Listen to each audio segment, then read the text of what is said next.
She's faith-filled, purpose-driven, kingdom-minded, got a vision. She's making moves, building wealth, and using tech with precision. Proverbs 31, give her the fruit of her hands. She's a boss, she's a queen, she's got purpose in her plans.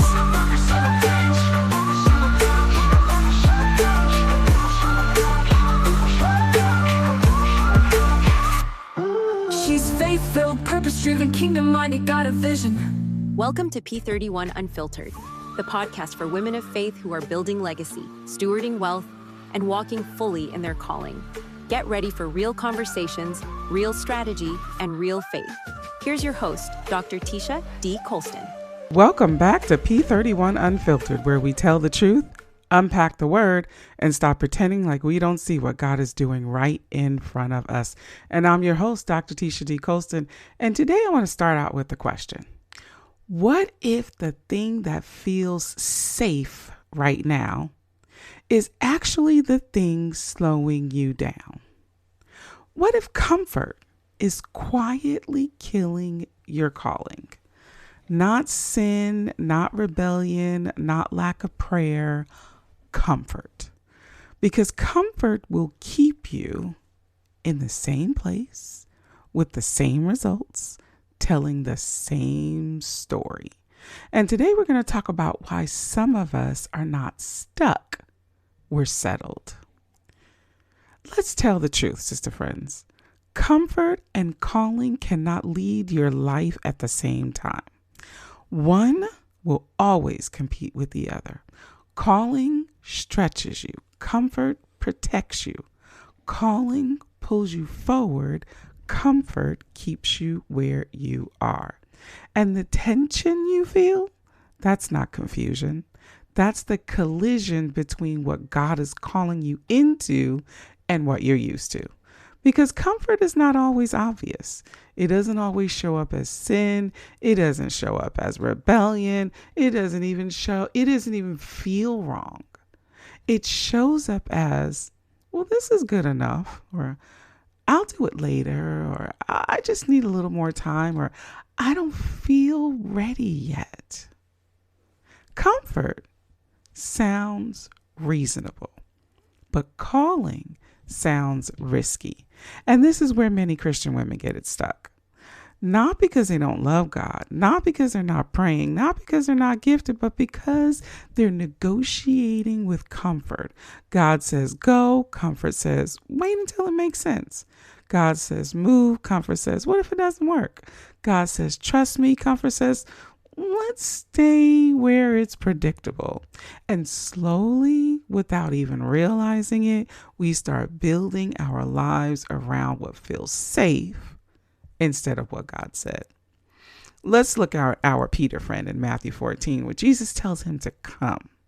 Now, the storm is still raging and the wind is still blowing. Nothing about the situation is stable. But Jesus gives one word. Come. And here's what's powerful. The boat was not wrong. It just wasn't where Peter was supposed to stay. The boat was comfortable. It was familiar. It was controlled. But it was also limiting. And Peter had to make a decision. Do I stay where it feels safe, or do I step into something that requires faith? And that's the same decision many of you are facing today. Because comfort will always offer you a version of your life that feels manageable. But calling will always require a version of you that has to grow. And here's the danger. You can stay in comfort so long that it starts to feel like peace. You can stay in what's familiar so long that you convince yourself, this must be where God wants me. But peace and comfort are not the same thing. Peace comes from alignment. Comfort comes from familiarity. And sometimes God wants to disrupt your comfort to get you into alignment. So let me ask you something unfiltered, because that's what we are. Where in your life have you chosen comfort over calling? What are you holding on to because it feels safe?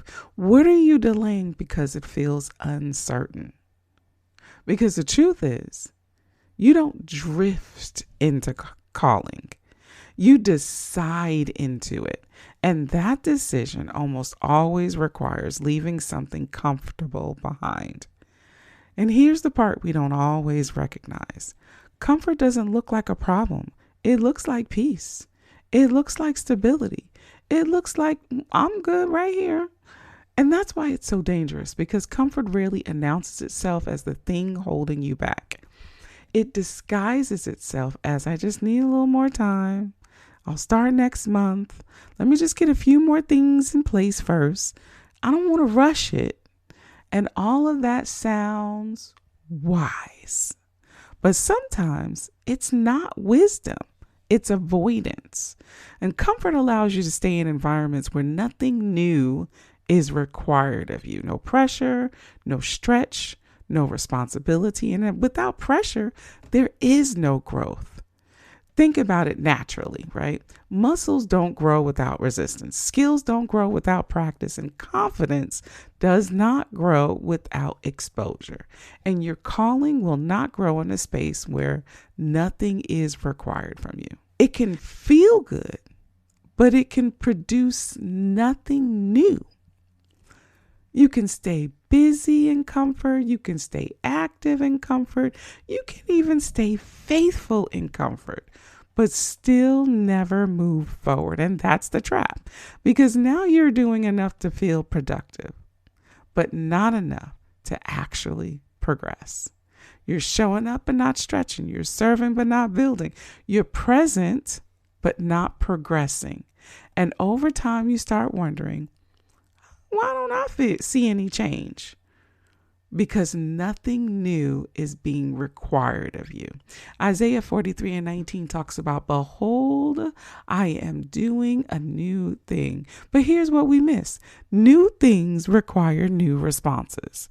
God may be doing something new, but if you're committed to staying the same, you will miss it.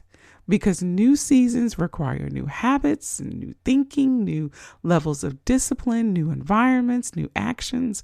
And comfort resists all of that. Comfort says, let's keep it manageable. And calling says, let's grow.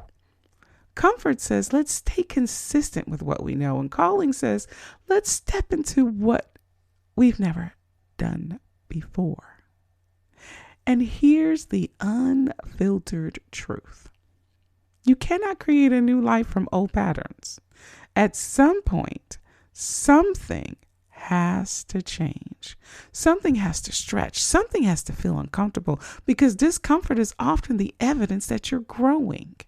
So if everything in your life feels easy and predictable and familiar, you're probably not growing. And that doesn't mean you're doing something wrong. It just means you've reached the edge of your current capacity, and calling is waiting on you to stretch beyond it. Here's the truth that most people don't say out loud. You don't accidentally walk in your calling. You choose it. And that choice requires you to choose discomfort on purpose, because discomfort doesn't always show up once. It shows up at every level. New level, new discomfort.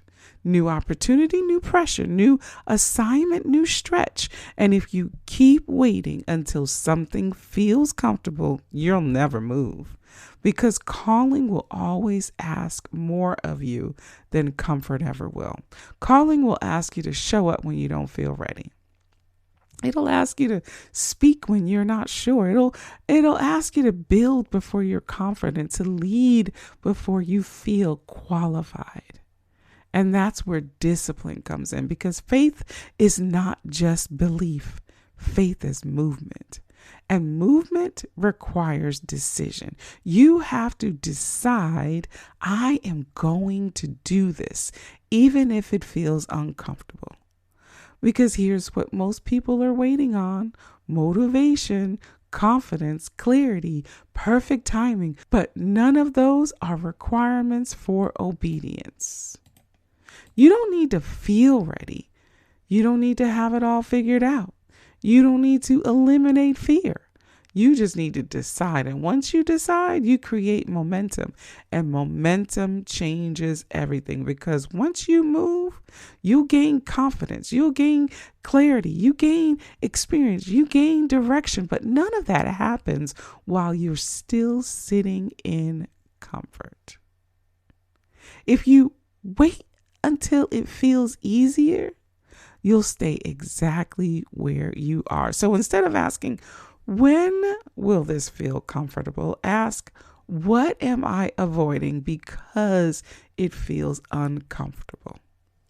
That question will tell you everything you need to know about your next step, because your next level is usually hidden inside the thing you've been avoiding. The hard conversation, moving on that new idea, the shift, that step. That's where your growth is. That's where your calling is being activated. And here's the shift I want you to make. Stop seeing comfort as a warning. Start seeing it as a signal that you're stretching, a signal that you're growing, a signal that you're moving in the direction of your calling. You don't drift into purpose. You decide into it. And that decision will always require you leave comfort behind. All right, so sister friends, we've talked about it. We've exposed it. Now let's deal with it, because awareness without action keeps you stuck. So here's what to do. First, identify where you've settled. You can't change what you won't confront. So ask yourself honestly, where in my life have I chosen comfort over calling? Is it in your business? Is it in your obedience? Is it your visibility, your consistency? Where have you gotten good enough? Because comfort doesn't always look like doing nothing. Sometimes it looks like doing just enough to avoid growth. Call it out. Name it. Because what you name, you can address. Second thing, locate the stretch. Your next level is not hidden. It's usually the thing that you've been avoiding, the one that keeps coming up, the thing that makes you say, I know I need to, but that's it. That's your stretch, because calling always lives outside your comfort zone. So instead of asking, what should I do next? Ask, what have I been avoiding because it feels uncomfortable? That question will reveal your next move. Number 3, take one disruptive action, not everything, just one. The one step that breaks the pattern of comfort. And that might look like posting the message you've been holding back, launching the thing you've been delaying, having the conversation you've been avoiding, investing in yourself, saying yes to the opportunity, or saying no to what's been draining you. You don't need a full plan. You need a disruptive step, because disruption breaks stagnation. Number 4, build a new standard, not a mood. Now, this is important because you cannot build your calling based on how you feel. Feelings change. Standards don't. Comfort says, I don't feel like it today. Calling says, this is who I am becoming. So instead of asking, do I feel ready? Ask, what is the standard I am committing to? Because your light will always rise to your standards, not your moods. Number 5, expect resistance and move anyway. Let me prepare you for this. When you step out of comfort, resistance will show up. Doubt, fear, second guessing, overthinking, they show up. That doesn't mean stop. That means you're moving. Resistance is not a red flag. It's confirmation that you're leaving what's familiar. So, don't retreat. Push through it. Comfort will never take you where calling is trying to lead you. And at some point, you're going to have to decide, do I want what's familiar, or do I want what God promised? because you can't have both. Okay, sister friends? Let's think about this session today and really make some decisions about where you're going to next. Let us pray. Father, help us to recognize where we've chosen comfort over calling. Give us the courage to step out of the place that is familiar into what you have called us to do. Strengthen us to choose obedience even when it feels uncomfortable. Break the cycles of delay, break the patterns of avoidance, and help us to walk boldly into the next level that you've prepared for us. In Jesus' name we pray. Amen. And sister friends, if you're ready to stop playing small and start walking in your assignment, come on in the room and join us inside of thesupernaturalwoman.com. All right, sis, that's a wrap for today's episode of P31 Unfiltered. If today blessed you, inspired you, or challenged you, make sure you subscribe or follow wherever you're listening so you don't miss what's coming next, because we've got more truth, strategy, and unfiltered conversations coming your way. So until we meet again, hey, listen, you be blessed, be fruitful, and multiply. She's faith-filled, purpose-driven, kingdom-minded, got a vision. She's making moves, building wealth, and using tech with precision. Proverbs 31, give her the fruit of her hands. She's a boss, she's a queen, she's got purpose in her plans.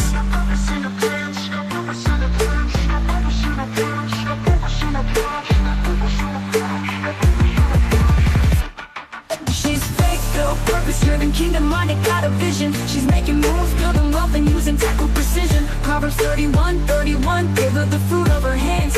She's a boss, she's a queen, she's got purpose in her plans.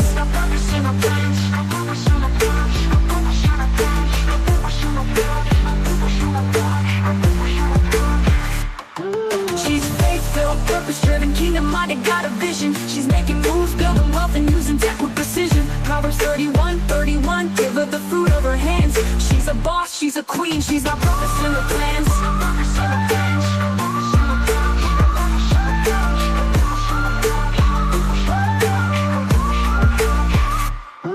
She's faith-filled, purpose-driven, kingdom-minded, got a vision.